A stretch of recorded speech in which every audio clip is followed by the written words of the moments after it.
Hello everyone. ये हमारी national current affair का पार्ट 4 है। इससे पहले हमने 3 पार्ट अपलोड कर दिए हैं जिसको आप चैनल पे जाके देख सकते हैं। तो आज हम पार्ट 4 स्टार्ट करते हैं। यूरोप को रिफाइंड ईंधन आपूर्ति करने में जो है भारत का पहला स्थान है। तो मतलब जो यूरोप से कच्चा तेल तो भारत लेता है, लेकिन उसको फिर रिफाइंड करके जो है वापस भेजने में जो है भारत का ही पहला स्थान है। तो कच्चे तेल का आयात रूस से सबसे ज़्यादा किया है इस बार। रूस यूक्रेन युद्ध जो था उसका फ़ायदा जो है, कच्चे तेल जो था उसने सस्ता बेचा रूस ने, तो भारत ने इस बार सबसे ज़्यादा आयात जो है रूस से ही किया है। उसको फिर रिफाइंड करके जो है कच्चा तेल को रिफाइंड करके फिर से ही यूरोप को जो है सबसे ज़्यादा निर्यात भारत ने किया है। तो पहला स्थान है यूरोप को रिफाइंड ईंधन आपूर्ति में। व्यापारिक साझेदारी की बात करें तो ये क्वेश्चन बहुत ज़्यादा इंपॉर्टेंट है। जो भारत की सबसे ज़्यादा व्यापारिक साझेदारी रही है तो सबसे ज़्यादा इस बार अमेरिका से रही है, उसके बाद चीन से, फिर यूएई से। क्रिप्टो अपनाने वाला भारत जो है 7वां देश है। मर्चेंट ट्रांजैक्शन पर 2000 से ऊपर जो है अब शुल्क लगेगा। तो 2000 से ऊपर जो है मर्चेंट ट्रांजैक्शन करने पर शुल्क लगेगा। एशिया आर्थिक संवाद पुणे में हुआ है 23 से 25 फरवरी 2023 तक। इसकी थीम थी एशिया उभरती अर्थव्यवस्था। अब बात कर लेते हैं, वाणिज्य उद्योग मंत्रालय ने 2022-23 के आंकड़े जारी किए हैं, जिसमें व्यापारिक साझेदारी जो है सबसे ज़्यादा भारत की अमेरिका से रही है, उसके बाद चीन से, फिर यूएई से। इसमें हम देख लेते हैं, ये तो साझेदारी हो गई। अब आयात और निर्यात को देख लेते हैं कि सबसे ज़्यादा आयात किससे हुआ और कितना हुआ। आयात की बात करें तो भारत ने 892 बिलियन डॉलर का आयात किया है इस बार, जिसमें सबसे ज़्यादा आयात जो है वो चीन से हुआ है। मतलब कुछ भी चीज़ें जो मंगाई गई हैं वो सबसे ज़्यादा चीन से मंगाई गई हैं, फिर यूएई, फिर यूएसए और उसके बाद रूस। निर्यात की बात करें तो 770 बिलियन डॉलर का निर्यात हुआ इस बार। सबसे ज़्यादा यूएसए को भेजा गया है, उसके बाद यूएई, फिर नीदरलैंड, फिर चाइना। नीदरलैंड भी इसमें शामिल हो गया इस बार, इसको भी आप नोट कर लें। बिल व्यापार घाटे की बात करें इस बार तो व्यापार घाटा 122 बिलियन डॉलर है। ये इस प्रकार से निकाला जाता है कि आयात कितना किया गया है और निर्यात कितना किया गया है। तो आयात में से हम निर्यात घटा दें तो वो व्यापार घाटा होता है। भारत का पहला शेयर बाजार है जो 1 लाख रुपए पार करने वाला है, तो वो है बीएससी की स्थापना इसकी। बॉम्बे स्टॉक एक्सचेंज जो है इसकी स्थापना 1875 में हुई थी।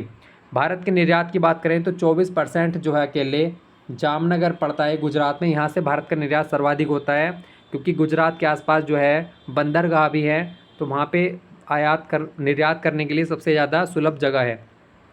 बाकी ये चीज़ें जैसे पेट्रोलियम जामनगर से, पत्थर आभूषण सूरत मुंबई से, तो ये चीज़ें जगह जगह से जो है निर्यात की गई हैं। विश्व बैंक की रिपोर्ट की बात करें तो भारत की जीडीपी 6.6 से 6.3 का अनुमान लगाया है। खुदरा मुद्रास्फीति 6.6 से 5.2 और चालू खाता घाटा जो है ये 5.2 का अनुमान इन्होंने लगाया है। अब बात करें 2000 के नोट की, तो ये भी इंपॉर्टेंट है, प्रश्न बन सकता है यहाँ से। 19 मई 2023 को 2000 का नोट बंद कर दिया था, जिसको 30 सितंबर 2023 तक बैंक से बदल सकते हैं। 2000 के नोट पे जो है मंगलयान का चित्र था। 500, 1000 के नोट जो है वो 8 नवंबर 2016 को बंद कर दिए थे। टर्बो यूपीआई जो है ये शुरू किया है एनपीसीआई ने एक्सिस बैंक के साथ मिलकर। प्रोजेक्ट कुबेर क्या है, तो प्रोजेक्ट कुबेर जो है ये एसबीआई बैंक ने शुरू किया है। विवाद से विश्वास योजना ये वित्त मंत्रालय की योजना है। यूपीआई पर क्रेडिट कार्ड को सपोर्ट करने वाला पहला ऐप कौन सा है, तो मोविक ऐप जो है ये यूपीआई पर क्रेडिट कार्ड को सपोर्ट करने वाला पहला ऐप है। तो ये इंपॉर्टेंट प्रश्न है, इसको अच्छे से याद रखें आप। सबसे मूल्यवान ब्रांड कौन बन गया है, तो ये बन गया है अमेज़न, सबसे मूल्य ब्रांड बन गया है। प्राधिकृत आर्थिक संचालक T3 का दर्जा प्राप्त करने वाली कौन सी कंपनी है, तो गेल जो है इसने प्राधिकृत आर्थिक संचालक T3 का दर्जा प्राप्त किया है। 100 अरब डॉलर प्रेषण प्राप्त करने वाला पहला देश कौन बन गया, तो ये भारत बना है। राष्ट्रीय सीमा शुल्क जीएसटी संग्रहालय कहाँ पर स्थित है, तो ये गोवा में है। वैश्विक दूध उत्पादन में भारत का पहला स्थान है। पूरे विश्व में 24% योगदान जो अकेले भारत करता है। भारत का स्टील में दूसरा स्थान है, मछली उत्पादन में तीसरा स्थान है, चीनी उत्पादन में पहला स्थान है। भारत का शीर्ष भुगतान ऐप कौन सा बन गया है, तो फ़ोन पे जो है भारत में शीर्ष भुगतान ऐप बन गया है, इससे सबसे ज़्यादा ट्रांजैक्शन हुए हैं। प्रोजेक्ट एलोरा क्या है, तो प्रोजेक्ट एलोरा जो है वो माइक्रोसॉफ्ट द्वारा शुरू किया गया है, और इसका जो उद्देश्य है वो है स्थानीय भाषाएं जो है भारत में उनको डिजिटल दुनिया में प्रवेश के लिए, क्योंकि इंग्लिश, हिंदी इन जो है इन चीज़ों का ज़्यादा, इन भाषाओं का ज़्यादा रोल है। जो स्थानीय भाषाएं होती हैं इनको भी डिजिटल की दुनिया में प्रवेश कराने के लिए प्रोजेक्ट एलोरा शुरू किया गया है। ई अमृत ऐप जो है ये नीति आयोग का है। भारत में इलेक्ट्रिक मोबिलिटी को बढ़ावा देने के लिए ई अमृत ऐप जो है वो नीति आयोग ने शुरू किया है। डिजी क्लेम क्या है? तो फसल बीमा योजना के तहत भुगतान सीधा खातों में किया जाएगा, तो ये डिजी क्लेम कहलाता है। फसल बीमा योजना जो होती है उसके तहत जो भुगतान है वो सीधा किसानों के खातों में किया जाएगा। भारत का पहला मेगा टेक्सटाइल पार्क ये तमिलनाडु में बनेगा। न्यायपालिका के अधिकार को सीमित करने का बिल ये कहाँ पे आया है? तो इजराइल में आया था ये न्यायपालिका के अधिकार को सीमित करने का बिल। प्लेटफॉर्म ट्विटर ने अपना लोगो बदला। इसने जो अपना लोगो बदल दिया है, काले पृष्ठ पर एक सफ़ेद एक्स जो है अभी इसके लोगो में आ गया है। कृत्रिम बुद्धिमत्ता टूल जो है कोड लामा आईटी इंजीनियर को कोड बनाने में मदद करेगा, तो ये कोड लामा नाम से जो है कृत्रिम बुद्धिमत्ता टूल जो है शुरू हुआ है। अब बात करते हैं सैन्य अभ्यास की। तो सैन्य अभ्यास भी कुछ इम्पोर्टेंट है, जो देख लेते हैं इम्पोर्टेंट कौन कौन से हैं। तो ब्राइट स्टार और साइक्लोन जो है ये भारत मिस्र के बीच में है दोनों। भारत में ये पहली बार भाग लिया है इसमें। ब्राइट स्टार जो अभी हाल ही में हुआ है इसमें भारत ने पहली बार भाग लिया है। साइक्लोन जो है ये भी चक्रवात के नाम से भी जाना जाता है, तो भारत और मिस्र के बीच में ये भी पहली बार में हुआ है जैसलमेर में, जबकि ब्राइट स्टार जो है ये मिस्र में हुआ है। 12वां एक्वेरियन 2023 ये भारत मालदीव के बीच में हुआ है, और ये इसलिए इम्पोर्टेंट हो जाता है क्योंकि ये उत्तराखंड के चौबटिया अल्मोड़ा में इसका आयोजन हुआ है। 6वां एक था 2023 ये भी भारत मालदीव के बीच में है। अब हमने इस तरीके से लिखे हुए हैं जिससे याद करने में आसानी हो। भारत जापान के बीच में कौन कौन से सैन्य अभ्यास होते हैं? तो जाइमैक्स 2023, सिन्यू मैत्री 2023, धर्म गार्जियन 2023 और वीर गार्जियन 2023। तो ये जो है भारत जापान के बीच में होते हैं। भारत फ्रांस के बीच में फ्रांजेक्स हो गया। वरुण 2023 ये भारत फ्रांस के बीच में है। भारत सिंगापुर जो है बोल्ड कुरुक्षेत्र 2023, और अग्नि वॉरियर जो है ये भारत सिंगापुर के बीच में आयोजन होता है। भारत अमेरिका के बीच में बात करें तो संगम, कोप इंडिया 2023, तर्कस ये भारत अमेरिका के बीच में। थोड़े और देख लेते हैं। कॉर्पेट भारत थाईलैंड, समुद्र शक्ति Bharat Indonesia, Ajay warrior Bharat Britain, nomadic elephant Bharat Mongolia, SLINEX Bharat Sri Lanka, डस्टलिक Bharat Uzbekistan, इसका आयोजन भी उत्तराखंड में हुआ था। सूर्य किरण भारत नेपाल, काजिंद भारत कजाकिस्तान, अल मोहदे अल हिंदी ये भी इंपॉर्टेंट है, भी पूछ लिया जाता है एग्जाम में, तो भारत और सऊदी अरब के बीच में होता है अल मोहद अल हिंदी। मालावर भी अभी हाल ही में आयोजन हुआ है, इसका आयोजन सिडनी में हुआ जिसमें Bharat, Australia, USA, Japan, quad के जो सदस्य हैं उन्होंने भाग लिया है। संयुक्त पैसेज अभियान जो है ये भारत और सऊदी अरब के बीच में होता है। जायद तलवार इसका भी अभी हाल ही में आयोजन हुआ है, भारत यूएई के बीच में है। कुछ ही हमारे बहुपक्षीय अभ्यास हैं जैसे कोबरा वॉरियर, लापोरस थर्ड, इंसोसियस 2023, खान क्वेस्ट, डेजर्ट फ्लैग, ये जो है बहुपक्षीय अभियान हैं। पहला समुद्री साझेदारी अभ्यास भारत फ्रांस यूएई के बीच में ओमान की खाड़ी में हुआ। एयर डिफेंडर 2023 से नाटो सहित 25 देश इसमें शामिल हुए, जर्मनी में हुआ ये, तो ये भी इम्पोर्टेंट है क्योंकि नाटो स्टैम्प हाईलाइट भी है। आर्कटिक चैलेंज एक्सरसाइज नाटो ने फिनलैंड की रक्षा के लिए इसको शुरू किया है, ये भी इम्पोर्टेंट है। आर्कटिक चैलेंज एक्सरसाइज पहला भारत आसियान समुद्री अभ्यास, ये भी इम्पोर्टेंट है क्योंकि पहला है तो ये सिंगापुर में हुआ है, दक्षिण चीन सागर में। ओरियल 23 जो है इसमें आईएएफ फ्रांस राफेल सीमांगी सिंह शामिल हुई थी, इन्होंने फ्रांस में जो है राफेल को उड़ाया था, फ्रांस में इसका आयोजन हुआ था। अपेंडिक्स 2023 जो है भारत और अफ्रीका के 23 देश शामिल हुए इसमें, तो पूछ लिया जा सकता है कि अपेंडिक्स में कौन से महाद्वीप के देश शामिल हुए, तो भारत के साथ अफ्रीका के 23 देश शामिल हुए, और इसका आयोजन कहाँ पे हुआ? पुणे में। कवच जो है भारत की त्रिसेना के मध्य अंडमान निकोबार में। तो ये हमारे जो है सैन्य अभ्यास थे। अब देख लेते हैं ऑपरेशन भी कुछ इंपॉर्टेंट है। ऑपरेशन त्रिनेत्र जो है जम्मू कश्मीर में छिपे आतंकी ढेर करने के लिए शुरू किया गया था। करुणा ये इंपॉर्टेंट है। चक्रवात मोचा जो आया था अभी हाल ही में, जिसका यमन ने नामकरण किया, और म्यांमार में बहुत ज़्यादा इसका नुकसान हुआ था, तो म्यांमार की सहायता करने के लिए ऑपरेशन करुणा शुरू किया गया था। ध्वस्त जो है एनआईए द्वारा आतंकवाद को समाप्त करने के लिए। कावेरी ये भी इंपॉर्टेंट है, सूडान में फंसे भारतीयों को वापस लाने के लिए ऑपरेशन कावेरी। ऑपरेशन दोस्त तुर्की सीरिया में मदद के लिए भूकंप से प्रभावित था ये, तो वहाँ पे ऑपरेशन दोस्त शुरू हुआ था।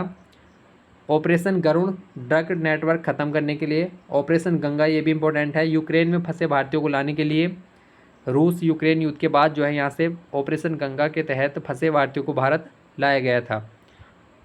ऑपरेशन देवी शक्ति जो है अफगानिस्तान में फंसे भारतीयों को लाने के लिए। वंदे भारत कोविड-19 में फंसे भारतीयों को लाने के लिए। ब्लू स्टार जो है ये 1 से 10 जून 1984 को पंजाब के अमृतसर के स्वर्ण मंदिर में चला था। इसको 39 वर्ष पूरे हो गए। अब बात करते हैं ज्वालामुखी विस्फोट जो करंट में हुए हैं। तो पापो केट पटेल मैक्सिको में, माउंट मेयोन फिलीपींस में है, माउंट मेरापी इंडोनेशिया में है। चक्रवात की बात करें तो फ्रेडी मलाबी में आया था। साउला ये भी अभी करंट का है, साउला चीन में आया, चीन में बहुत ज़्यादा नुकसान हुआ इससे। बिपर जो भी इम्पोर्टेंट है, ये बांग्लादेश म्यांमार के आसपास जो है इसने नुकसान किया। ग्रेबियल न्यूजीलैंड में, फेवियन हिंद महासागर में, और मोचा जो है म्यांमार बांग्लादेश के आसपास आया था जिसका नामकरण यमन ने किया। तो ये हमारे चक्रवात थे। अब आगे देखते हैं चंद्रयान 3। यहाँ से बहुत ज़्यादा इंपॉर्टेंट क्वेश्चन आने वाला है कि चंद्रयान 3 जो है इसका मिशन लॉन्च कब हुआ था। तो 14 जुलाई 2023 को चंद्रयान लॉन्च हुआ। तो लॉन्चिंग डेट पूछी जा सकती है।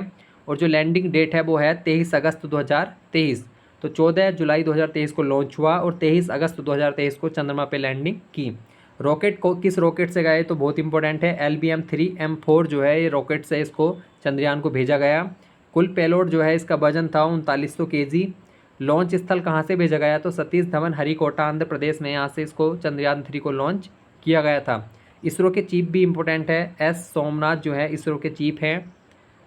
इसरो का जो गठन हुआ था वो 1969 में इसरो का गठन हुआ। अब बात करते हैं चंद्रमा पर लैंडिंग। चंद्रमा पर जो लैंडिंग की डेट है वो है 23 अगस्त 2023। अब यहाँ से 3 क्वेश्चन तो बहुत ज़्यादा इंपॉर्टेंट है क्योंकि जो लैंडिंग की डेट है 23 अगस्त 2023, इसको नेशनल स्पेस डे के रूप में अब मनाया जाएगा। तो कौन सी तारीख को मनाया जाएगा, 23 अगस्त 2023 को नेशनल स्पेस डे के रूप में मनाया जाएगा। चंद्रयान 3 ने जहाँ पर लैंडिंग की है तो जिस स्थान पर लैंड किया है वो है शिव शक्ति नाम से इस पॉइंट को जाना जाएगा। तो शिव शक्ति चंद्रयान 3 का जो पॉइंट है उसको शिव शक्ति नाम से। और जहाँ पे चंद्रयान 2 जो 2019 में भेजा गया था चंद्रयान पर, उसने जहाँ पर अपने पदचिन्ह छोड़े तो उसको तिरंगा के नाम से जाना जाएगा। तो ये तीनों इंपॉर्टेंट है। नेशनल स्पेस डे 23 अगस्त को मनाया जाएगा। शिव शक्ति जो है चंद्रयान 3 ने जहाँ पे लैंडिंग की, और चंद्रयान 2 ने जहाँ पे अपने पदछाप छोड़े उसको तिरंगा के नाम से जाना जाएगा। इसके भाग की बात करें तो लैंडर, रोवर, सेप, विक्रम साराभाई के नाम पर इसका नाम रखा गया। लैंडर का नाम विक्रम रखा गया। रोवर जो था इसमें प्रज्ञान है, ये संस्कृत शब्द है जिसका अर्थ है बुद्धि। सेप जो है ये एक्स्ट्रा जोड़ा गया है इस बार चंद्रयान 2 से अलग। Population model, habitable planet earth जो है इसको, ये दोनों चंद्रयान 2 के समान ही है जबकि इसको अलग से जोड़ा गया। चंद्रयान 2 की डेट जो है वो 22 जुलाई 2019 है, जिसे रॉकेट GSLV Mark 3 से भेजा गया था। चंद्रयान 1 जो है वो 22 अक्टूबर 2008 को रॉकेट PSLV XLC-11 से भेजा गया था। अब बात करते हैं US से रूस, चीन के बाद भारत चौथा देश है जिसने चंद्रयान की सफल लैंडिंग की है। लेकिन दक्षिण ध्रुव पर लैंड करने वाला जो है भारत पहला देश है। तो ये बहुत ज़्यादा इंपॉर्टेंट है। दक्षिण ध्रुव पर जो है चंद्रयान 3 की लैंडिंग की है तो इसमें जो है भारत पहला देश है। जबकि चंद्रयान 3 के प्रोजेक्ट डायरेक्टर की बात करें तो P वीर मुथेवल जो है इसके प्रोजेक्ट डायरेक्टर थे, जबकि मिशन डायरेक्टर जो है वो मोहन कुमार थे। तो यहाँ से भी प्रश्न बन सकता है, ये भी इंपॉर्टेंट है। अब बात कर देते हैं आदित्य L1। ये भी भारत का पहला सौर मिशन है जो 2 सितंबर 2023 को लॉन्च किया गया। PSLV रॉकेट पूछा जा सकता है तो PSLV C-57 से जो है इसको लॉन्च किया गया। इसमें कुल पैलेट 7 हैं और इसका लॉन्च स्थल जो है वो सतीश धवन अंतरिक्ष केंद्र श्री हरिकोटा है। अब इसको देख लेते हैं, आदित्य L1 इसका नाम क्यों रखा गया है। लैग्रेंज बिंदु L1 के नाम पर जो है इसका नाम रखा गया है। सूर्य और पृथ्वी के मध्य जो है 5 ऑर्बिट हैं, जैसे L1, L2, L3, L4। इसमें L1 में जो है इस कक्षा में इसको भेजा गया है तो इसलिए इसका नाम आदित्य L1 रखा गया है। और इन कक्षाओं की जो इसकी खोज की थी कक्षाओं की, वो खगोल शास्त्री जोसेफ लुई लैग्रेंज के नाम पर हुई थी। तो इसलिए Lagrange L1, L2, L3, L4, L5 इन कक्षाओं का नाम रखा गया। और L1 में इसको भेजा गया है सौर मिशन को, तो इसलिए आदित्य L1 इसका नाम है। इसके मिशन डायरेक्टर की बात करें तो बीजू SR हैं, जबकि प्रोजेक्ट डायरेक्टर जो हैं वो निगर साजी हैं। तो ये बहुत इंपॉर्टेंट है, ये भी आप याद रखें। इसरो के मिशन की बात करें तो ये भी देख लेते हैं। आदित्य L1 2 सितंबर 2023 को PSLV C-57 से लॉन्च हुआ सूर्य अध्ययन करने के लिए। चंद्रयान 3 14 जुलाई 2023 LBM-3 Mark 4 से 23 अगस्त को चंद्रमा पर इसने लैंड किया। NBS-01 जो है 29 मई 2023 को GSLV F12 से। भारत का पहला नैविक श्रृंखला उपग्रह था ये। टेलस 2 22 अप्रैल 2023 को PSLV C55 से इसने सिंगापुर के 2 उपग्रह इसमें लॉन्च किए गए थे। जबकि OneWeb India 2 है, इसमें 36 उपग्रह सिंगापुर के भेजे गए थे। तो ये इस प्रकार से इसके मिशन थे। अब बात करते हैं, एक DSSAR था जो 30 जुलाई 2023 को लॉन्च हुआ था। इसमें सिंगापुर के 7 उपग्रह भेजे गए थे। तो ये इंपॉर्टेंट है, इसको भी आप नोट कर लें क्योंकि 30 जुलाई 2023 का है, तो करंट का ये है। मिशन आर्टेमिस की बात करें तो ये नासा का चंद्र मिशन है, मानव युक्त उड़ान है, मानव को चंद्रमा पर भेज रहा है नासा। मिशन आर्टेमिस 2 ये जो है मिशन है। इसमें 4 अंतरिक्ष यात्री जो है जाएंगे, ये भी इंपॉर्टेंट है, यहाँ से प्रश्न आ सकता है। जो इसके कमांडर हैं वो हैं रीड वाइसमैन। पायलट जो है वो हैं विक्टर ग्लोवल, जो पहले अश्वेत व्यक्ति हैं। विशेषज्ञ जो है वो क्रिस्टिना कोच हैं और जेरेमी हैंसन हैं, जो पहली महिला हैं चंद्रमा पर इस वाले उसमें जाने वाली, वो है क्रिस्टिना कोच। जेरेमी हैंसन जो है ये हैं गैर अमेरिकी। भारतीय अंतरिक्ष नीति की बात करें तो 2023 तक जो है निजी क्षेत्र की भागीदारी संस्थागत बनाने के लिए भारतीय अंतरिक्ष नीति 2023 लॉन्च की गई है। वैश्विक हिस्सेदारी 2025 तक 2% से 10% जो है की जाएगी। वैश्विक हिस्सेदारी मतलब पूरे विश्व में जो है 10% योगदान अपना भारत करेगा। निसार जो है ये भी इम्पोर्टेंट है, नासा प्लस इसरो दोनों का एक संयुक्त मिशन है। 2023 सितंबर में लॉन्च होगा। 2014 में समझौता हुआ था, इसमें पृथ्वी अवलोकन उपग्रह निसार है। आगे बात करते हैं, ओफिक 13 जो है ये इजराइल का है, जासूसी सैटेलाइट। टेलोस 2 और ल्यूमिनाइट 4 ये सिंगापुर के 2 उपग्रह हैं, जिसे इसरो ने PSLV C55 के द्वारा भेजा है। जूस मिशन जो है ये यूरोपियन यूनियन के हैं, बृहस्पति ग्रह से संबंधित है जूस मिशन। DRDO के परीक्षण की बात करें तो Agni prime, MRSAM missile, Helina टैंकरोधी मिसाइल, ये इस बार DRDO ने परीक्षण किए हैं 2023 में। INS विक्रांत जो है नौसेना में शामिल हुआ है। तो ये हमारा जो है नेशनल करंट अफेयर का पार्ट 4 था। इसके बाद 3 या 4 और वीडियो और आएंगी, जिसके बाद एक हम मैराथन क्लास बना देंगे 1 जनवरी 2023 से, और आज तक की जो है इसमें अपडेट आपको मिलेगी, क्योंकि इसमें डेली करंट अफेयर नोट किया जाता है। तो पूरा करंट अफेयर जो आने वाले एग्ज़ाम के लिए बहुत ज़्यादा इंपॉर्टेंट है।